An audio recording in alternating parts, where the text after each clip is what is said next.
कुरु राजवंश और साम्राज्य की नींव राजा कुरु द्वारा रखी गई थी। राजा कुरु ही इस साम्राज्य के सबसे पहले पुरुष रहे थे। इसी कारणवश इसको कुरु साम्राज्य के नाम से जाना जाता है।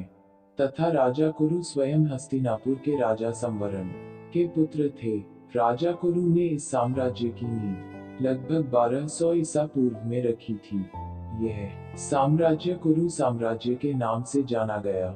राजा कुरु का यह साम्राज्य आधुनिक भारत में दिल्ली, हरियाणा, पंजाब और उत्तर प्रदेश में स्थित है। इस साम्राज्य की स्थापना वैदिक काल में हुई थी और इसी के साथ इन्होंने धार्मिक विरासत को बदल दिया था।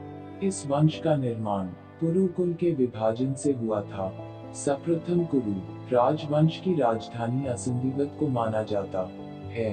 आज के भारत में कुरु वंश की पहली राजधानी हरियाणा के असंध शहर में स्थित है। उसके बाद हस्तिनापुर और इंद्रप्रस्थ राजधानियां बनी, जिनमें से मुख्य हस्तिनापुर को माना गया है। यह आज के भारत के राज्य उत्तर प्रदेश में स्थित है और इंद्रप्रस्थ भारत की राजधानी दिल्ली का नाम था। इसी के साथ यहाँ के कुरु आधुनिक हरियाणा पर राज करने वाले प्रथम इंडो आर्य भी थे। यह साम्राज्य उत्तरी लौह युग के समय का एक वैदिक साम्राज्य हुआ करता था। इसने संपूर्ण मध्य वैदिक काल में ही शासन किया था। प्रारंभिक जो वैदिक काल रहा था, उसकी वैदिक विरासतों को बदलने का श्रेय भी कुरु साम्राज्य के निर्णायकों को ही जाता है एवं नवीन अनुष्ठानों को विकसित भी कुरु साम्राज्य का द्वारा ही किया गया था।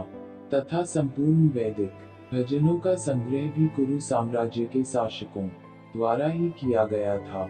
इन सभी के परिणाम स्वरूप कुरु राजवंश के राजाओं ने भारतीय संस्कृति और सभ्यता में शुद्ध संस्कृति संस्कार के रूप में अपना स्थान प्राप्त कर लिया था। इनका शास्त्रीय एवं हिंदू संश्लेषण में भी पूर्ण योगदान रहा था। कुरु राजवंश का इतिहास कुरु साम्राज्य का एक चांदी का सिक्का इस वंश के सर्वप्रथम राजा कुरु थे। इन्होंने ही पूरे साम्राज्य की नींव रखी थी। ये बहुत ही सूरवीर, पराक्रमी, प्रतापी तथा तेजस्वी राजा थे। इनके नाम पर ही इस वंश का नाम रखा गया था। महाभारत के प्रमुख कौरव तथा पांडव इसी वंश के थे। इन्होंने कुरु वंश में जन्म लिया था तथा कुरु वंशियों के बीच में ही आपस में महाभारत हुआ था। इस युद्ध की समय सीमा 18 दिन तक रही थी। वो राजा कुरु ही थे जिन्होंने धरती पे विभिन्न संस्कृतियों, धर्मों और कई राज्यों की राज व्यवस्था का विकास किया था। राजा कुरु का जन्म हस्तिनापुर के राजा संवरण तथा सूर्य देव की पुत्री ताप्ती के विवाह के उपरांत हुआ था। राजा कुरु प्राचीन भारत के प्रसिद्ध 16 महाजनपदों से सबसे प्रमुख था। इनका विवाह शुभांगी जी से हुआ था।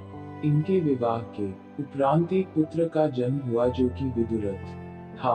विदुरथ का विवाह संप्रिया से हुआ था तथा इनकी संतान का नाम अनाश्वा था।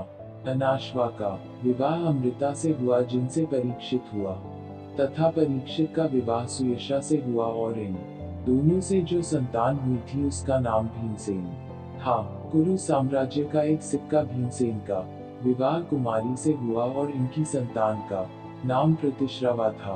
प्रतिश्रवा के पुत्र का नाम था प्रतीक। प्रतीक की पत्नी का नाम था सुनंदा, जिसमें से 3 पुत्र हुए, देवापी, बालिक तथा शांतनु का जन्म हुआ था।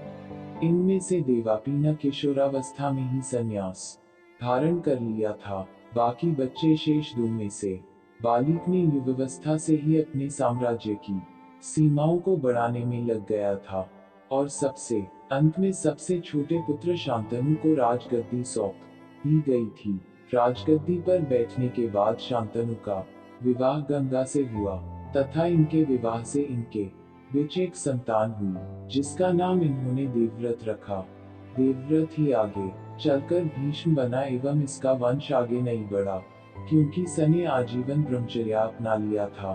भीष्म के पिता शांतनु के 2 विवाह हुए थे और उसकी दूसरी थी सत्यावती जिसमें उसे 2 संतान हुई जिनका नाम चित्रांगद और विचित्रवीर्य था। किसी कारणवश चित्रांगद की मृत्यु हो गई और उसकी मृत्यु के बाद विचित्रवीर्य का विवाह काशी की एक राजकुमारी अम्बालिका से हुआ। अम्बालिका का दूसरा नाम अंबिका भी था। इन दोनों के विवाह से इनके दो पुत्र धृतराष्ट्र और पांडु हुए। धृतराष्ट्र के पुत्रों को कौरव तथा पांडु के पुत्रों पांडव कहा गया एवं इन्हीं के बीच महाभारत का महान युद्ध हुआ था। इतिहासकारों तथा महाभारत के अनुसार राजा कुरु ने एक स्थान को बार बार जोता था और इसी कारणवश इस क्षेत्र का नाम कुरुक्षेत्र पड़ गया। राजा कुरु द्वारा इस क्षेत्र को बार बार जुताई करवाता देख स्वयं इंद्रदेव आए और उनसे बार बार जुताई का कारण पूछा तो राजा कुरु द्वारा जवाब को सुनकर इंद्रदेव को बहुत हंसी आई और राजा कुरु का वह जवाब यह था कि इस स्थान पर जिस किसी इंसान की मृत्यु हो उसे स्वर्गलोक की प्राप्ति हो, ऐसी मेरी इच्छा है। और इसी जवाब को सुनकर इंद्रदेव वहां से चले गए।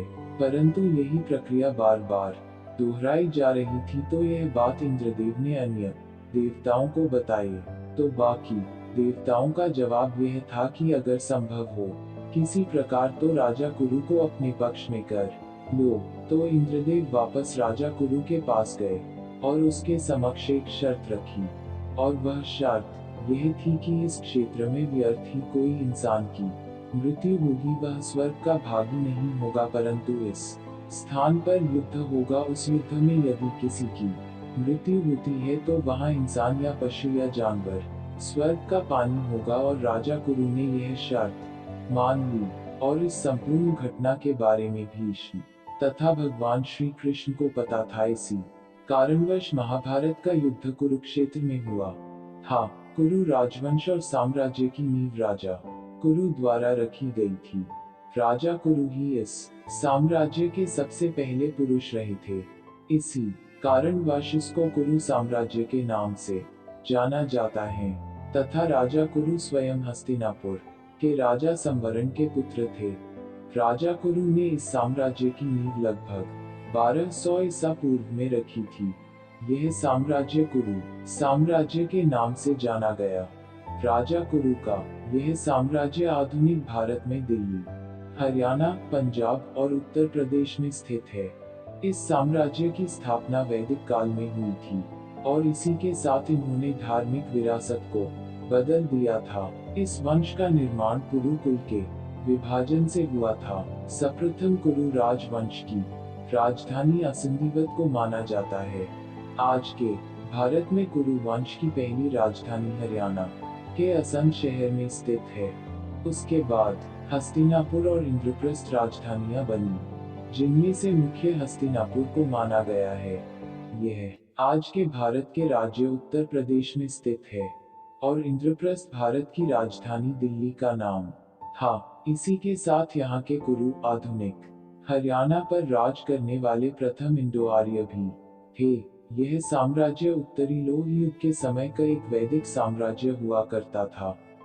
इसने संपूर्ण मध्य वैदिक काल में ही शासन किया था।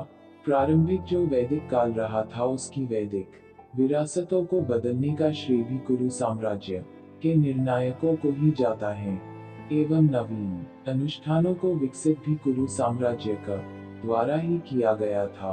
तथा संपूर्ण वैदिक भजनों का संग्रह भी कुरु साम्राज्य के शासकों द्वारा ही किया गया था। इन सभी के परिणाम स्वरूप कुरु राजवंश के राजाओं ने भारतीय संस्कृति और सभ्यता में शुद्ध संस्कृति संस्कार के रूप में अपना स्थान प्राप्त कर लिया था। इनका शास्त्रीय एवं हिंदू संश्लेषण में भी पूर्ण योगदान रहा था। इस वंश के सर्वप्रथम राजा कुरु थे। इन्होंने ही पूरे साम्राज्य की नींव रखी थी। ये बहुत ही सूरवीर, पराक्रमी, प्रतापी तथा तेजस्वी राजा थे। इनके नाम पर ही इस वंश का नाम रखा गया था। महाभारत के प्रमुख कौरव तथा पांडव इसी वंश के थे। इन्होंने कुरु वंश में जन्म लिया था तथा कुरु वंशियों के बीच में ही आपस में महाभारत हुआ था। इस युद्ध की समय सीमा 18 दिन तक रही थी। वो राजा कुरु ही थे जिन्होंने धरती पे विभिन्न संस्कृतियों, धर्मों और कई राज्यों की राज व्यवस्था का विकास किया था। राजा कुरु का जन्म हस्तिनापुर के राजा संवरण तथा सूर्यदेव की पुत्री ताप्ती के विवाह के उपरांत हुआ था। राजा कुरु प्राचीन भारत के प्रसिद्ध 16 महाजनपदों से सबसे प्रमुख था। इनका विवाह शुभांगी जी से हुआ था। इनके विवाह के उपरांत एक पुत्र का जन्म हुआ जो कि विदुरथ था। विदुरथ का विवाह संप्रिया से हुआ था तथा इनकी संतान का नाम अनाश्वा था। अनाश्वा का विवाह अमृता से हुआ जिनसे परीक्षित हुआ तथा परीक्षित का विवाह सुयशा से हुआ और इन दोनों से जो संतान हुई थी उसका नाम भीमसेन था। भीमसेन का विवाह कुमारी से हुआ और इनकी संतान का नाम प्रतिश्रवा था। प्रतिश्रवा के पुत्र का नाम था प्रतीक। प्रतीक की पत्नी का नाम था सुनंदा, जिसमें से 3 पुत्र हुए, देवापी, बालिक तथा शांतनु का जन्म हुआ था। इनमें से देवापी ने किशोरावस्था में ही संन्यास धारण कर लिया था। बाकी बच्चे शेष 2 में से बालिक ने युवावस्था से ही अपने साम्राज्य की सीमाओं को बढ़ाने में लग गया था और सबसे अंत में सबसे छोटे पुत्र शांतनु को राज गद्दी सौंप दी गई थी। राजगद्दी पर बैठने के बाद शांतनु का विवाह गंगा से हुआ तथा इनके विवाह से इनके बीच एक संतान हुई जिसका नाम इन्होंने देवव्रत रखा। देवव्रत ही आगे चलकर भीष्म बना एवं इस सने आजीवन ब्रह्मचर्य अपना लिया था। भीष्म के पिता शांतनु के 2 विवाह हुए थे और उसकी दूसरी थी सत्यावती जिसमें उसे 2 संतान हुई जिनका नाम चित्रांगद और विचित्रवीर्य था। किसी कारणवश चित्रांगद की मृत्यु हो गई और उसकी मृत्यु के बाद विचित्रवीर्य का विवाह काशी की एक राजकुमारी अंबालिका से हुआ था। अंबालिका का दूसरा नाम अंबिका भी था। इन दोनों के विवाह से इनके 2 पुत्र धृतराष्ट्र और पांडु हुए। धृतराष्ट्र के पुत्रों को कौरव तथा पांडु के पुत्रों पांडव कहा गया एवं इन्हीं के बीच महाभारत का महान युद्ध हुआ था। इतिहासकारों तथा महाभारत के अनुसार राजा कुरु ने एक स्थान को बार बार जोता था और इसी कारणवश इस क्षेत्र का नाम कुरुक्षेत्र पड़ गया। राजा कुरु द्वारा इस क्षेत्र को बार बार जुताई करवाता देख स्वयं इंद्रदेव आए और उनसे बार बार जुताई का कारण पूछा तो राजा कुरु द्वारा जवाब को सुनकर इंद्रदेव को बहुत हंसी आई और राजा कुरु का वह जवाब यह था कि इस स्थान पर जिस किसी इंसान की मृत्यु हो उसे स्वर्गलोक की प्राप्ति हो, ऐसी मेरी इच्छा है। और इसी जवाब को सुनकर इंद्रदेव वहां से चले गए। परंतु यही प्रक्रिया बार बार दोहराई जा रही थी तो यह बात इंद्रदेव ने अन्य देवताओं को बताई तो बाकी कि अगर संभव हो किसी प्रकार तो राजा कुरु को अपने पक्ष में कर लो। तो इंद्रदेव वापस राजा कुरु के पास गए और उसके समक्ष एक शर्त रखी और वह शर्त यह थी कि इस क्षेत्र में व्यर्थ ही कोई इंसान की मृत्यु होगी, वह स्वर्ग का भागी नहीं होगा, परंतु इस स्थान पर युद्ध होगा। उस युद्ध में यदि किसी की मृत्यु होती है तो वहाँ इंसान या पशु या जानवर स्वर्ग का पानी होगा। और राजा कुरु ने यह शर्त मान ली और इस संपूर्ण घटना के बारे में भीष्म तथा भगवान श्री कृष्ण को पता था। इसी कारणवश महाभारत का युद्ध कुरुक्षेत्र में हुआ था।